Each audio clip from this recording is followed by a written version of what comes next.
Good morning from Quilting Farmstead. This morning I wanted to show how I remove papers from my paper piecing projects. First I make sure that I have all of my sewing done and my unit is trimmed to size. Then next I use really heavy duty packing tape. The brand I have this morning is Duct brand, but anyway, you can tell it's a really heavy duty packing tape. Then I put it over my papers and I make sure I get it pressed down really well, and make sure that I have all of my paper cut or covered with the tape, and get it pressed down really well. Don't go crazy with the rotary cutter and do it, but I press it down really well onto the papers, and then I start gently pulling the fabric away from the papers and the tape. And you don't want to just grip and rip, but start gently pulling it away, and you'll see that the paper stays on the tape and off your project. If you have little pieces there that don't stick, well, re-stick your tape, use your thumbnail a little bit, and keep pulling it off. And as you go, then when you get done, all of your papers are stuck to the tape and not all over the floor.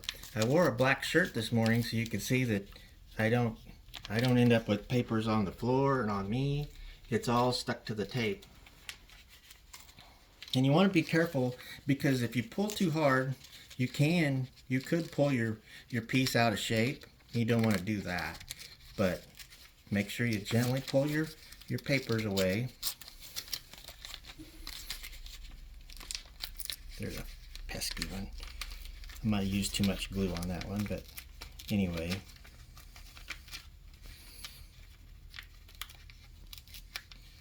You just gently pull them away, and then in my case, and my wife's not mad at me because papers aren't all over the floor, and I don't have near as much cleanup at the end of the project. Do you stay stitch or stitches? I do. On my FOF machine, and I'm sure most other ones have the same feature. There's the tie off or a knot function on your machine, and I do use that function of the machine to tie it off. If it doesn't, you can you just use a stay stitch on if your machine doesn't have the or reverse. The reverse, so, or the stay stitch or the knot function. So there's a pesky one again. It doesn't want to come off, but anyway, you kind of get the idea of what happens. Is the paper stays on the tape and not all over you and all over the floor. So much faster. It's and not near the mess. So, and that's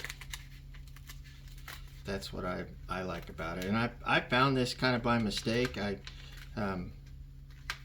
made a boo-boo, and anyway had to repair it. And so my thought was, well, if I tape it, then I can save my paper and re-sew the seam that I missed. And then when I went to take the papers off, it was like, wow, so then I started doing it all the time.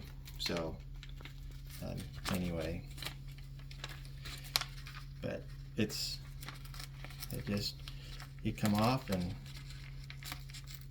away you go.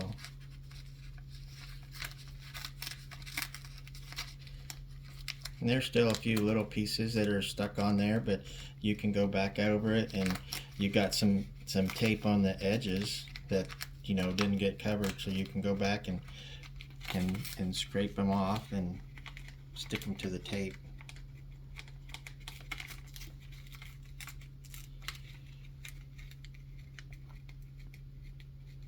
Oh, that one's really stuck on there, but anyway, away you go. Then you lay it out there and see there's a couple little pieces that were stuck down, so I just kind of lay it on a flat surface and use my thumbnail and kind of get it out of there. Then I go back over it with the tape, and I capture those little pesky boogers. And there you go. And then when you get done, there's your paper and your little scraps of paper. And I have nothing on me, and I have my piece, and it's not stretched out of shape, and away you go. So that's how I remove papers from my paper piecing projects. So Good tip of the day. Thanks for sharing with us, Stephen. all right. Bye.